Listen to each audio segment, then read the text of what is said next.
国总统川普要针对墨西哥、加拿大、中国加强关税。目前，美国已经和墨西哥通过电话，墨西哥这部分加强关税会延后1个月才实施。也若川普拄则嘛已经和加拿大的总理杜鲁道通过电话，加拿大嘛延后1个月。刷落来24点钟内，川普阁要和中国国家主席习近平对谈。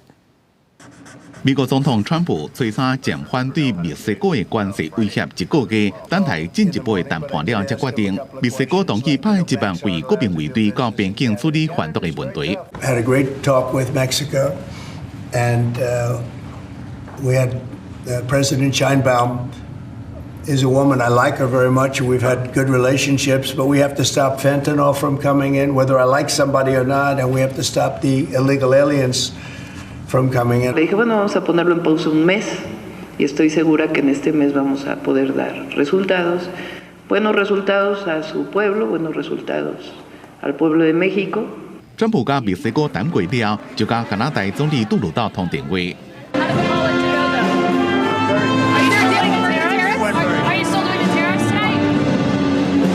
最近伫咧加拿大一场美国职篮 NBA 由多伦多暴龙伫主场对洛杉矶快艇的赛前国歌仪式，加拿大球迷用嘘声表达对川普要扣加拿大关税不满。